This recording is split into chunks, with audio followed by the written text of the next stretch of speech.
The Falls presents The Dracula, Chapter 6, Mina Murray's Journal, 24th July. Whitby. Lucy met me at the station, looking sweeter and lovelier than ever, and we drove up to the house at the Crescent in which they have rooms. This is a lovely place. The little river, the Esk, runs through a deep valley, which broadens out as it comes near the harbor. A great viaduct runs across, with high piers, through which the view seems somehow further away than it really is. The valley is beautifully green, and it is so steep that when you are on the highland on either side you look right across it, unless you are near enough to see down. The houses of the old town the side away from us are all red-roofed, and seem piled up one over the other anyhow, like the pictures we see of Nuremberg. Right over the town is the ruin of Whitby Abbey, which was sacked by the Danes, and which is the scene of part of Marmion, where the girl was built up in the wall. It is a most noble ruin, of immense size, and full of beautiful and romantic bits. There is a legend that a white lady is seen in one of the windows. Between it and the town there is another church, the parish one, round which is a big graveyard, all full of tombstones.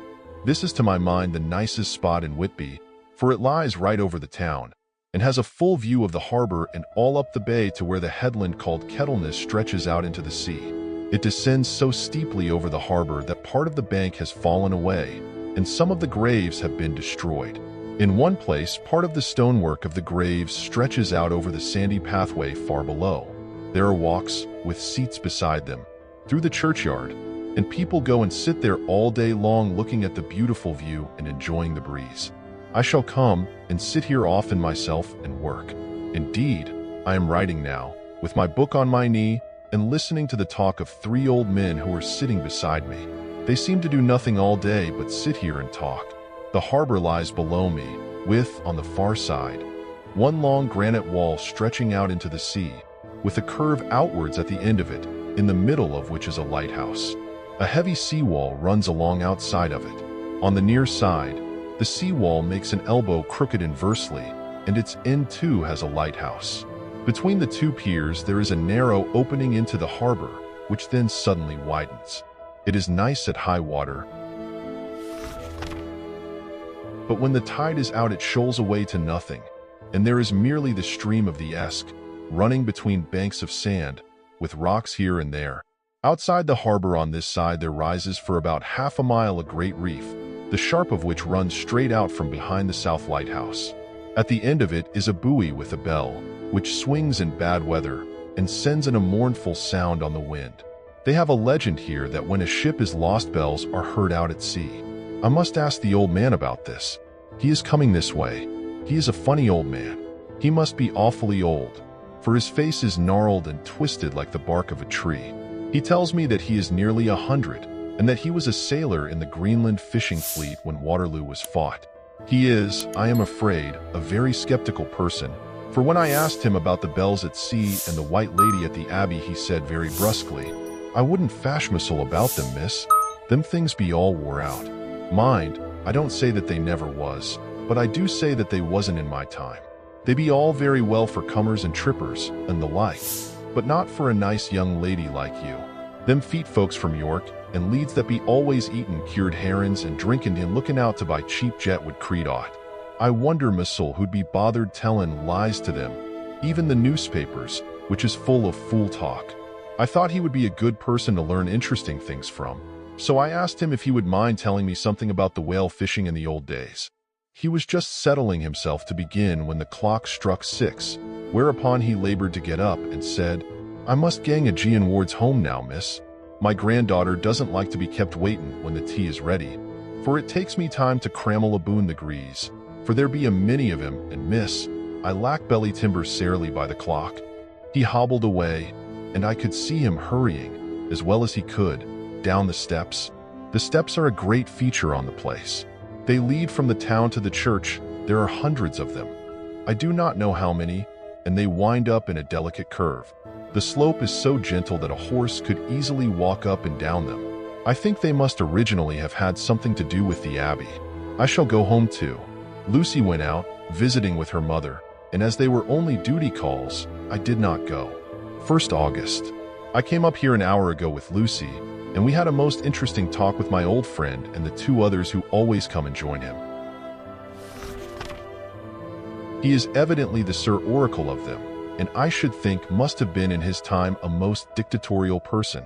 He will not admit anything, and down-faces everybody.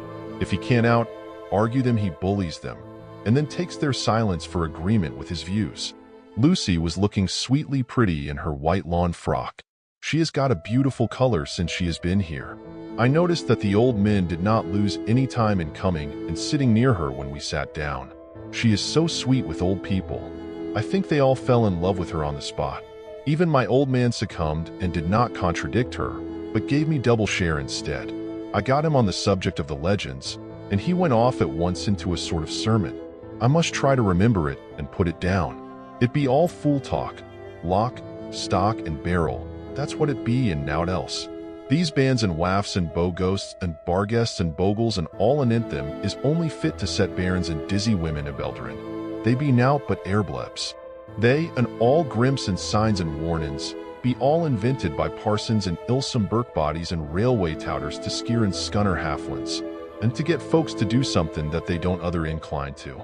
It makes me ireful to think o' them. Why, it's them that, not content with printin' lies on paper and preachin' them out of pulpits, does want to be cuttin' them on the tombstones. Look here all around you and whate'er ye will. All them steens, holdin' up their heads as well as they can out of their pride, is a cant, simply tumblin' down with the weight o' the lies wrote on them. Here lies the body, or sacred to the memory wrote on all of them, and yet in nigh half of them there bean't no bodies at all, and the memories of them bean't cared a pinch of snuff about, much less sacred. Lies all of them, nothin' but lies of one kind or another. My gog, but it'll be a quare scouterment at the day of judgment when they come tumblin' up in their death sarks, all jooped together and trying to drag their tombsteins with them to prove how good they was, some of them trimlin' and dithering, with their hands that dozened and slippery from lyin' in the sea that they can't even keep their grip o' them. I could see from the old fellow's self-satisfied air, and the way in which he looked round for the approval of his cronies, that he was showing off, so I put in a word to keep him going. "Oh, Mr. Swales, you can't be serious. Surely these tombstones are not all wrong." "Yablins, there may be a poorish few not wrong, Savon, where they make out the people too good. For there be folk that do think a bombole be like the sea, if only it be their own. The whole thing be only lies. Now look you here. You come here a stranger, and you see this Kirkgarth." I nodded, for I thought it better to assent, though I did not quite understand his dialect. I knew it had something to do with the church. He went on, "And you consate that all these steens be a boon folk that be haped here, snod and snog?" I assented again. "Then that be just where the lie comes in. Why, there be scores of these laybeds that be tomb as old Dunn's baccabox on Friday night." He nudged one of his companions, and they all laughed. And my gog, how could they be otherwise? Look at that one, the aftest abaft the beer bank. Read it. I went over and read Edward Spence laugh, Master Mariner, murdered by pirates off the coast of Andres, April 1854, age 30. When I came back, Mr. Swales went on, "Who brought him home, I wonder, to hap him here, murdered off the coast of Andres? And you consated his body lay under. Why, I could name ye a dozen whose bones lie in the Greenland seas above," he pointed northwards, "or where the currents may have drifted them. There be the steens around ye. Ye can, with your young eyes, read the small print of the lies from here. This Braithwaite Lowry, I knew his father, lost in the lively off Greenland in 20, or Andrew Woodhouse, drowned in the same seas in 1777, or John Paxton, drowned off Cape Farewell a year later, or old John Rawlings, whose grandfather sailed with me, drowned in the Gulf of Finland in 50. Do ye think that all these men will have to make a rush to Whitby when the trumpet sounds? I have me antherems boot it. I tell ye that when they got here they'd be jomlin and jostlin one another that way that it be like a fight up on the ice in the old days, when we'd be at one another from daylight to dark, and trying to tie up our cuts by the aurora borealis." This was evidently local pleasantry, for the old man cackled over it, and his cronies joined in with gusto.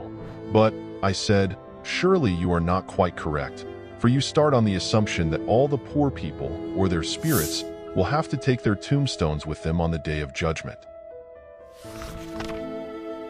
Do you think that will be really necessary?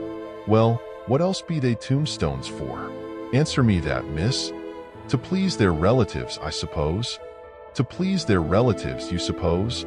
This he said with intense scorn. How will it pleasure their relatives to know that lies is wrote over them, and that everybody in the place knows that they be lies? He pointed to a stone at our feet which had been laid down as a slab, on which the seat was rested, close to the edge of the cliff. Read the lies on that through stone, he said. The letters were upside down to me from where I sat, but Lucy was more opposite to them, so she leant over and read, "Sacred to the memory of George Cannon, who died, in the hope of a glorious resurrection, on July 29, 1873, falling from the rocks at Kettleness. This tomb was erected by his sorrowing mother to her dearly beloved son. He was the only son of his mother, and she was a widow. Really, Mr. Swales, I don't see anything very funny in that." She spoke her comment very gravely and somewhat severely. "Ye don't see aught funny." "Ah, but that's because ye don't gawm the sorrowing mother was a hellcat that hated him because he was a crooked, a regular lamiter he was, and he hated her so that he committed suicide in order that she mightn't get an insurance she put on his life. He blew nigh the top of his head off with an old musket that they had for scaring crows with. 'Twarn't for crows then, for it brought the clegs and the doups to him. That's the way he fell off the rocks. And as to hopes of a glorious resurrection, I've often heard him say, Missile, that he hoped he'd go to hell, for his mother was so pious that she'd be sure to go to heaven, and he didn't want to addle where she was. Now, isn't that Steen at any rate?" He hammered it with his stick as he spoke. "A pack of lies? And won't it make Gabriel Keckle when Geordie comes pantin' you the grease with the Tompstein balanced on his hump and asks to be took as evidence?" I did not know what to say, but Lucy turned the conversation as she said, rising up, "Oh, why did you tell us of this? It is my favorite seat, and I cannot leave it. And now I find I must go on sitting over the grave of a suicide. That won't harm ye, my pretty, and it may make poor Geordie gladsome to have so trim a lass sittin' on his lap. That won't hurt ye. Why? I've sat here off and on for nigh 20 years past, and it hasn't done me no harm. Don't ye fash about them as lies under ye, or that doesn't lie there either. It'll be time for ye to be getting scart when ye see the tombsteins all run away with, and the place is bare as a stubble field. There's the clock, and I must gang. My service to ye, ladies." And off he hobbled. Lucy and I sat a while, and it was all so beautiful before us that we took hands as we sat, and she told me all over again about Arthur and their coming marriage. That made me just a little heartsick, for I haven't heard from Jonathan for a whole month. The same day, I came up here alone, for I am very sad. There was no letter for me. I hope there cannot be anything the matter with Jonathan. The clock has just struck 9. I see the lights scattered all over the town, sometimes in rows where the streets are, and sometimes singly. They run right up the Esk and die away in the curve of the valley. To my left the view is cut off by a black line of roof of the old house next to the abbey. The sheep and lambs are bleating in the fields away behind me, and there is a clatter of donkeys' hoofs up the paved road below. The band on the pier is playing a harsh waltz in good time, and further along the quay there is a Salvation Army meeting in a back street. Neither of the bands hears the other, but up here I hear and see them both. I wonder where Jonathan is and if he is thinking of me. I wish he were here. Dr. Seward's Diary, 5th June. The case of Renfield grows more interesting the more I get to understand the man. He has certain qualities very largely developed: selfishness, secrecy, and purpose. I wish I could get at what is the object of the latter. He seems to have some settled scheme of his own, but what it is I do not know. His redeeming quality is a love of animals, though, indeed, he has such curious turns in it that I sometimes imagine he is only abnormally cruel. His pets are of odd sorts. Just now his hobby is catching flies. He has at present such a quantity that I have had myself to expostulate. To my astonishment, he did not break out into a fury, as I expected, but took the matter in simple seriousness. He thought for a moment, and then said, "May I have 3 days? I shall clear them away." Of course, I said that would do. I must watch him. 18th June. He has turned his mind now to spiders and has got several very big fellows in a box. He keeps feeding them his flies, and the number of the latter is becoming sensibly diminished, although he has used half his food in attracting more flies from outside to his room. 1st July. His spiders are now becoming as great a nuisance as his flies, and today I told him that he must get rid of them. He looked very sad at this, so I said that he must some of them, at all events. He cheerfully acquiesced in this, and I gave him the same time as before for reduction. He disgusted me much while with him, for when a horrid blowfly, bloated with some carrion food, buzzed into the room, he caught it, held it exultantly for a few moments between his finger and thumb, and before I knew what he was going to do, put it in his mouth and ate it. I scolded him for it, but he argued quietly that it was very good and very wholesome, that it was life, strong life, and gave life to him. This gave me an idea, or the rudiment of one. I must watch how he gets rid of his spiders. He has evidently some deep problem in his mind, for he keeps a little notebook in which he is always jotting down something. Whole pages of it are filled with masses of figures, generally single numbers added up in batches, and then the totals added in batches again, as though he were focusing some account, as the auditors put it. 8th July. There is a method in his madness, and the rudimentary idea in my mind is growing. It will be a whole idea soon, and then, oh, unconscious cerebration, you will have to give the wall to your conscious brother. I kept away from my friend for a few days, so that I might notice if there were any change. Things remain as they were except that he has parted with some of his pets and got a new one. He has managed to get a sparrow, and has already partially tamed it. His means of taming is simple, for already the spiders have diminished. Those that do remain, however, are well fed, for he still brings in the flies by tempting them with his food. 19th July. We are progressing. My friend has now a whole colony of sparrows, and his flies and spiders are almost obliterated. When I came in, he ran to me and said he wanted to ask me a great favor, a very, very great favor. And as he spoke, he fawned on me like a dog. Today is a gray day, and the sun as I write is hidden in thick clouds, high over Kettleness. Everything is gray except the green grass, which seems like emerald amongst it, gray earthy rock, gray clouds, tinged with the sunburst at the far edge, hang over the gray sea, into which the sandpoints stretch like gray figures. The sea is tumbling in over the shallows and the sandy flats with a roar, muffled in the sea mists drifting inland. The horizon is lost in a gray mist. All vastness, the clouds are piled up like giant rocks, and there is a brool over the sea that sounds like some passage of doom. Dark figures are on the beach here and there, sometimes half shrouded in the mist, and seem men like trees walking. The fishing boats are racing for home, and rise and dip in the ground swell as they sweep into the harbor, bending to the scuppers. Here comes old Mr. Swales. He is making straight for me, and I can see, by the way he lifts his hat, that he wants to talk. I have been quite touched by the change in the poor old man. When he sat down beside me, he said in a very gentle way, "I want to say something to you, miss." I could see he was not at ease, so I took his poor old wrinkled hand in mine and asked him to speak fully.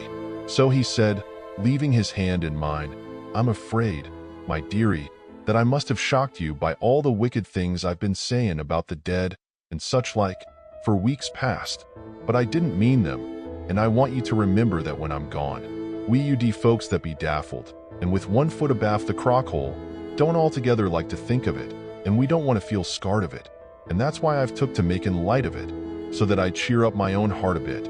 But, Lord love ye, miss, I ain't afraid of dying, not a bit. Only I don't want to die if I can help it.